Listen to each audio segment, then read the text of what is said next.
ആവർത്തന പുസ്തകം 4-ാം അധ്യായം. ഇപ്പോൾ ഇസ്രായേലേ, നിങ്ങൾ ജീവിച്ചിരിപ്പാനും നിങ്ങളുടെ പിതാക്കന്മാരുടെ ദൈവമായ യഹോവ നിങ്ങൾക്ക് തരുന്ന ദേശം ചെന്ന് കൈവശമാക്കുവാനും തക്കവണ്ണം നിങ്ങൾ അനുസരിച്ച് നടക്കേണ്ടതിന് ഞാൻ നിങ്ങളോട് ഉപദേശിക്കുന്ന ചട്ടങ്ങളും വിധികളും കേൾപ്പിൻ. ഞാൻ നിങ്ങളോട് കൽപ്പിക്കുന്ന നിങ്ങളുടെ ദൈവമായ യഹോവയുടെ കൽപ്പനകളെ നിങ്ങൾ പ്രമാണിക്കണം. ഞാൻ നിങ്ങളോട് കൽപ്പിക്കുന്ന വചനത്തോട് കൂട്ടുകയോ അതിൽ നിന്ന് കുറയ്ക്കുകയോ ചെയ്യരുത്. ബാൽ-പെയോരിൻ്റെ സംഗതിയിൽ യഹോവ ചെയ്തത് നിങ്ങൾ കണ്ണാലെ കണ്ടിരിക്കുന്നു. ബാൽ-പെയോരിനെ പിന്തുടരുന്നവരൊക്കെയും നിന്റെ ദൈവമായ യഹോവ നിങ്ങളുടെ ഇടയിൽ നശിപ്പിച്ചു കളഞ്ഞുവല്ലോ.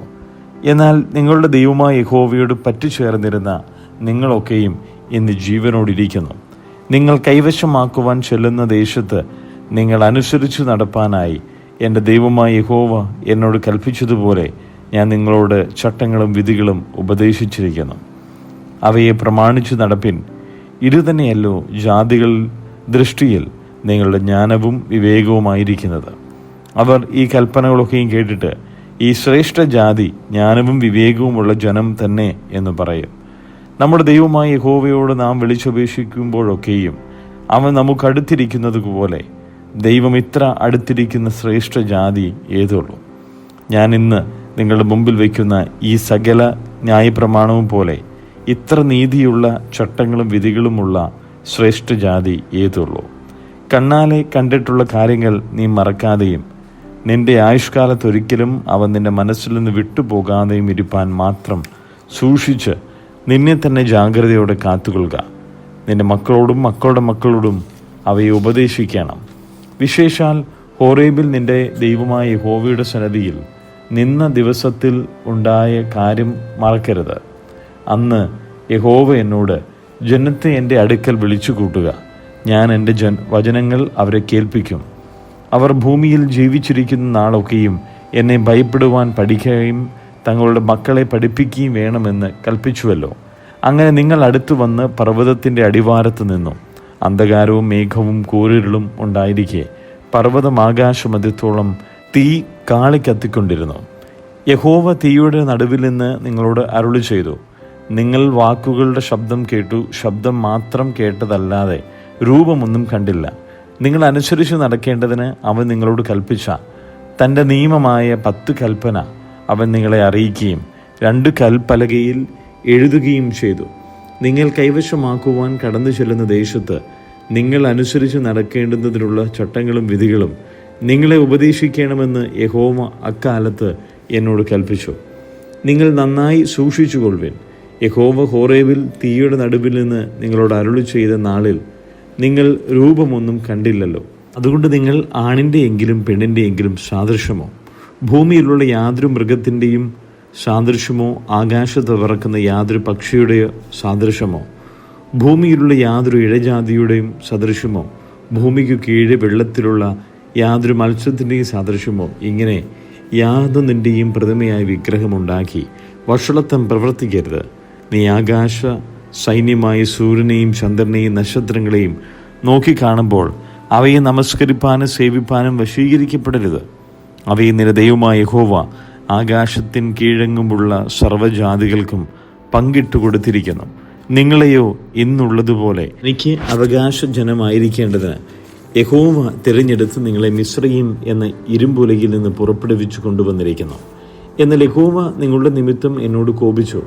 ഞാൻ യോർദാൻ കടക്കിയില്ലെന്നും നിന്റെ ദൈവമായ യഹോവ നിനക്ക് അവകാശമായി തരുന്ന നല്ല ദേശത്തിൽ ഞാൻ ചെല്ലുകയില്ലെന്നും സത്യം ചെയ്തു. ആകയാൽ ഞാൻ യോർദാൻ കടക്കാതെ ഈ ദേശത്ത് വെച്ച് മരിക്കും. നിങ്ങളോ കടന്നു ചെന്ന് ആ നല്ല ദേശം കൈവശമാക്കും. നിങ്ങളുടെ ദൈവമായ യഹോവ നിങ്ങളോട് ചെയ്തിട്ടുള്ള അവൻ്റെ നിയമം നിങ്ങൾ മറന്ന് നിന്റെ ദൈവമായ യഹോവ വിരോധിച്ചതുപോലെ യാതൊന്നിൻ്റെയും സാദൃശ്യമായ വിഗ്രഹം ഉണ്ടാക്കാതിരിപ്പാൻ സൂക്ഷിച്ചുകൊള്ളുവിൻ. നിന്റെ ദൈവമായ യഹോവ ദഹിപ്പിക്കുന്ന അഗ്നിയല്ലോ, തീഷ്ണതയുള്ള ദൈവം തന്നെ.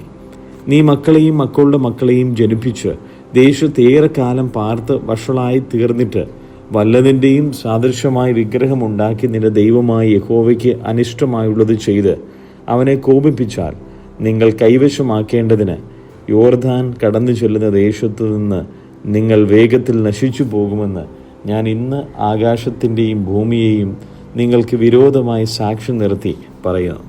നിങ്ങൾ അവിടെ ദീർഘായുസ്സോടിരിക്കാതെ നിർമൂലമായി പോകും.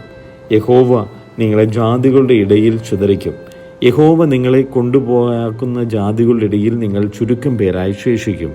കാണുവാനും കേൾപ്പാനും ഭക്ഷിപ്പാനും മണക്കുവാനും പ്രാപ്തിയില്ലാത്തവരായി മരവും കല്ലും കൊണ്ട് മനുഷ്യരുടെ കൈപ്പണിയായ ദേവന്മാരെ നിങ്ങൾ അവിടെ സേവിക്കും. എങ്കിലും അവിടെ വെച്ച് നിന്റെ ദൈവമായ യഹോവയെ നീ തിരയുകയും പൂർണ്ണ ഹൃദയത്തോടും പൂർണ്ണ മനസ്സോടും കൂടെ അന്വേഷിക്കുകയും ചെയ്താൽ നീ അവനെ കണ്ടെത്തും. നീ ക്ലേശത്തിലാകുകയും ഇവയൊക്കെയും നിന്റെ മേൽ വരികയും ചെയ്യുമ്പോൾ നീ ഭാവികാലത്ത് നിന്റെ ദൈവമായ യഹോവയുടെ അടുക്കലേക്ക് തിരിഞ്ഞ് അവൻ്റെ വാക്കനുസരിക്കും. നിന്റെ ദൈവമായ യഹോവ കരുണയുള്ള ദൈവമല്ലോ. അവൻ നിന്നെ ഉപേക്ഷിക്കുകയില്ല, നശിപ്പിക്കുകയില്ല. നിന്റെ പിതാക്കന്മാരോട് സത്യം ചെയ്തിട്ടുള്ള തൻ്റെ നിയമം മറക്കുകയുമില്ല. ദൈവം അവനെ ഭൂമിയിൽ സൃഷ്ടിച്ച നാൾ മുതൽ നിനക്ക് മുമ്പുണ്ടായ പൂർവ്വകാലത്തിലും ആകാശത്തിൻ്റെ ഒരറ്റം തുടങ്ങി മറ്റേ അറ്റത്തോളവും എവിടെയെങ്കിലും ഇങ്ങനെയുള്ള മഹാകാര്യം നടന്നിട്ടുണ്ടോ, കേട്ടിട്ടുണ്ടോ എന്ന് നീ അന്വേഷിക്കുക. ഏതൊരു ജാതിയെങ്കിലും നീ കേട്ടതുപോലെ തീയുടെ നടുവിൽ നിന്ന് സംസാരിക്കുന്ന ദൈവത്തിൻ്റെ ശബ്ദം കേൾക്കുകയും ജീവനോടിരിക്കുകയും ചെയ്തിട്ടുണ്ടോ? അല്ലെങ്കിൽ നിങ്ങളുടെ ദൈവമായ യഹോവ മിസ്രയീമിൽ വെച്ച് നീ കാണുകെ നിങ്ങൾക്ക് വേണ്ടി ചെയ്തതുപോലെയൊക്കെയും പരീക്ഷകൾ, അടയാളങ്ങൾ, അത്ഭുതങ്ങൾ, യുദ്ധം, ബലമുള്ള കൈ, നീട്ടിയ ഭുജം, വലിയ ഭയങ്കര പ്രവർത്തികൾ എന്നിവയാൽ ദൈവം ഒരു ജാതിയെ മറ്റൊരു ജാതിയുടെ നടുവിൽ നിന്ന് തനിക്കായി ചെന്നെടുപ്പാൻ ഉദ്യമിച്ചിട്ടുണ്ടോ? നിനക്കിത് കാണുവാൻ സംഗതി വന്നു. യഹോവ തന്നെ ദൈവം, അവനല്ലാതെ മറ്റൊരുത്തനുമില്ല എന്ന് നീ അറിയേണ്ടതിന് തന്നെ.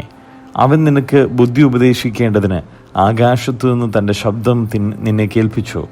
ഭൂമിയിൽ തൻ്റെ മഹത്തായ തീയും നിന്നെ കാണിച്ചു. നീ അവൻ്റെ വചനവും തീയുടെ നടുവിൽ നിന്ന് കേട്ടു. നിന്റെ പിതാക്കന്മാരെ സ്നേഹിച്ചതുകൊണ്ട് അവൻ അവരുടെ സന്തതിയെ തിരഞ്ഞെടുത്തു.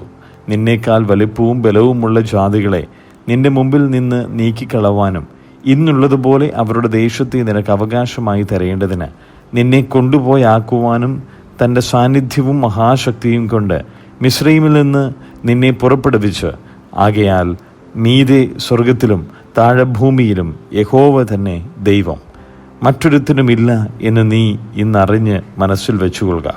നിനക്കും നിന്റെ സന്തതിക്കും നന്നായിരിക്കേണ്ടതിനും നിന്റെ ദൈവമായ യഹോവ നിനക്ക് സദാകാലത്തേക്കും നൽകുന്ന ദേശത്ത് നീ ദീർഘായുസ്സോടെ ഇരിക്കേണ്ടതിനും ഞാൻ ഇന്ന് നിന്നോട് കൽപ്പിക്കുന്ന അവൻ്റെ ചട്ടങ്ങളും കൽപ്പനകളും പ്രമാണിക്കാം. അക്കാലത്ത് മോശ യോർദാൻ അക്കരെ കിഴക്ക് 3 പട്ടണം വേർതിരിച്ചു. പൂർവ്വദ്വേഷം കൂടാതെ അബദ്ധവശാൽ കൂട്ടുകാരനെ കൊന്നവൻ ആ പട്ടണങ്ങളിൽ ഒന്നിൽ ഓടിക്കയറി അവിടെ ചെന്ന് ജീവിച്ചിരിക്കേണ്ടതിന് തന്നെ. അങ്ങനെ മരുഭൂമിയിൽ മലനാട്ടിൽ നിന്നുള്ള ബേസർ രൂബന്യർക്കും ഗിലെയാദിലെ രാമോത്ത് ഗാദ്യർക്കും ബാഷാനിലെ ഗോലാൻ മനശ്ശേർക്കും നിശ്ചയിച്ചു. മോശ ഇസ്രായേൽ മക്കളുടെ മുമ്പിൽ വെച്ച ന്യായപ്രമാണം ഇതുതന്നെ. ഇസ്രായേൽ മക്കൾ മിസ്രയീമിൽ നിന്ന് പുറപ്പെട്ട ശേഷം മോശ യോർദാൻ അക്കരെ ഹെഷ്ബോനിൽ പാർത്തിരുന്ന അമോരി രാജാവായ സീഹോന്റെ ദേശത്ത് ബേത് പെയോരിനെതിരെയുള്ള താഴ്വരയിൽ വെച്ച് അവരോട് പറഞ്ഞ സാക്ഷ്യങ്ങളും ചട്ടങ്ങളും വിധികളും ഇവ തന്നെ. മോശയും ഇസ്രായേൽ മക്കളും മിസ്രയീമിൽ നിന്ന് പുറപ്പെട്ട ശേഷം ആ രാജാവിനെ തോൽപ്പിച്ചു. അവൻ്റെ ദേശവും ബാഷാൻ രാജാവായ ഓഗിൻ്റെ ദേശവുമായി അർണോൻ താഴ്വരയുടെ അറ്റത്തുള്ള ആരോവേൽ മുതൽ ഹെർമോൻ എന്ന സിയോൻ പർവ്വതം വരെയും യോർദാൻ അക്കരെ കിഴക്ക് പിസ്കായുടെ ചരിവിന് താഴെ അരാബായിലെ കടൽ വരെയുള്ള താഴ്വീതിയൊക്കെയും ഇങ്ങനെ യോർദാൻ അക്കരെ കിഴക്കുള്ള 2 അമോരി രാജാക്കന്മാരുടെയും ദേശം കൈവശമാക്കി. സങ്കീർത്തനങ്ങൾ 119. യഹോവയുടെ ന്യായപ്രമാണം അനുസരിച്ച് നടപ്പിൽ നിഷ്കളങ്കരായവർ ഭാഗ്യവാന്മാർ. അവൻ്റെ സാക്ഷ്യങ്ങളെ പ്രമാണിച്ച് പൂർണ്ണ ഹൃദയത്തോടെ അവനെ അന്വേഷിക്കുന്നവർ ഭാഗ്യവാന്മാർ. അവർ നീതികേട് പ്രവർത്തിക്കാതെ അവൻ്റെ വഴികളിൽ തന്നെ നടക്കുന്നു. നിന്റെ പ്രമാണങ്ങളെ കൃത്യമായി ആചരിക്കേണ്ടതിന് നീ അവയെ കൽപ്പിച്ചു തന്നിരിക്കുന്നു.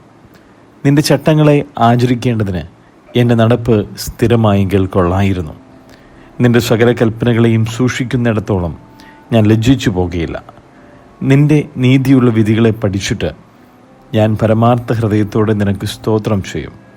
ഞാൻ നിന്റെ ചട്ടങ്ങളെ ആചരിക്കും. എന്നെ അശേഷം ഉപേക്ഷിക്കരുതേ. ബാലൻ തൻ്റെ നടപ്പിനെ നിർമ്മലമാക്കുന്നത് എങ്ങനെ? നിന്റെ വചനപ്രകാരം അതിനെ സൂക്ഷിക്കുന്നതിനാൽ തന്നെ. ഞാൻ പൂർണ്ണ ഹൃദയത്തോടെ നിന്നെ അന്വേഷിക്കുന്നു. നിന്റെ കൽപ്പനകൾ വിട്ടു നടപ്പാൻ എനിക്ക് ഇടവരരുതേ. ഞാൻ നിന്നോട് പാപം ചെയ്യാതിരിക്കേണ്ടതിന് നിന്റെ വചനത്തെ ഹൃദയത്തിൽ സംഗ്രഹിക്കുന്നു. യഹോവേ, നീ വാഴ്ത്തപ്പെട്ടവൻ. നിന്റെ ചട്ടങ്ങളെ എനിക്ക് ഉപദേശിച്ചു തരണമേ. ഞാൻ എൻ്റെ അധരങ്ങൾ കൊണ്ട് നിന്റെ വായുടെ വിധികളൊക്കെയും വർണ്ണിക്കുന്നു. ഞാൻ സർവ്വസമ്പത്തിലും എന്ന പോലെ നിന്റെ സാക്ഷ്യങ്ങളുടെ വഴിയിൽ ആനന്ദിക്കുന്നു. ഞാൻ നിന്റെ പ്രമാണങ്ങളെ ധ്യാനിക്കുകയും നിന്റെ വഴികളെ സൂക്ഷിക്കുകയും ചെയ്യുന്നു. ഞാൻ നിന്റെ ചട്ടങ്ങളിൽ രസിക്കും, നിന്റെ വചനത്തെ മറയ്ക്കുകയുമില്ല. അപ്പോസ്തല പ്രവൃത്തികൾ 4-ാം അധ്യായം. അവർ ജനത്തോട് സംസാരിച്ചു കൊണ്ടിരിക്കുമ്പോൾ തന്നെ പുരോഹിതന്മാരും ദൈവാലയത്തിലെ പടനായകനും സദൂക്യരും അവരുടെ നേരെ വന്നു. അവർ ജനത്തെ ഉപദേശിക്കയാലും മരിച്ചവരിൽ നിന്നുള്ള പുനരുത്ഥാനത്തെ യേശുവിൻ്റെ ദൃഷ്ടാന്തത്താൽ അറിയിക്കയാലും നീരസപ്പെട്ടു. അവരെ പിടിച്ച് വൈകുന്നേരമാകൊണ്ട് പിറ്റേന്നാൾ വരെ കാവലിലാക്കി. എന്നാൽ വചനം കേട്ടവരിൽ പലരും വിശ്വസിച്ചു. പുരുഷന്മാരുടെ എണ്ണം തന്നെ 5000-ഓളമായി. പിറ്റേന്നാൾ അവരുടെ പ്രമാണികളും മൂപ്പന്മാരും ശാസ്ത്രിമാരും യെരൂശലേമിൽ ഒന്നിച്ചുകൂടി. മഹാപുരോഹിതനായ ഹന്നാവും കയ്യഫാവും യോഹന്നാനും അലക്സാണ്ടറും മഹാപുരോഹിത വംശത്തിലുള്ളവരൊക്കെയും ഉണ്ടായിരുന്നു. ഇവർ അവരെ നടുവിൽ നിർത്തി, ഏതു ശക്തി കൊണ്ടോ ഏതു നാമത്തിലോ നിങ്ങൾ ഇത് ചെയ്തു എന്ന് ചോദിച്ചു. പത്രോസ് പരിശുദ്ധാത്മാവ് നിറഞ്ഞവനായി അവരോട് പറഞ്ഞത്, ജനത്തിൻ്റെ പ്രമാണികളും മൂപ്പന്മാരുമായുള്ളവരെ, ഈ ബലഹീന മനുഷ്യന് ഉണ്ടായ ഉപകാര നിമിത്തം ഇവൻ എന്തൊന്നിനാൽ സൗഖ്യമായി എന്ന് ഞങ്ങളെ ഇന്ന് വിസ്തരിക്കുന്നുവെങ്കിൽ, നിങ്ങൾ ക്രൂശിച്ചവനും ദൈവം മരിച്ചവരിൽ നിന്ന് ഉയർപ്പിച്ചവനുമായി നസറയനായ യേശുക്രിസ്തുവിൻ്റെ നാമത്തിൽ തന്നെ ഇവൻ സൗഖ്യമുള്ളവനായി നിങ്ങളുടെ മുമ്പിൽ നിൽക്കുന്നു എന്ന് നിങ്ങളെല്ലാവരും ഇസ്രായേൽ ജനമൊക്കെയും അറിഞ്ഞുകൊള്ളുവിൻ.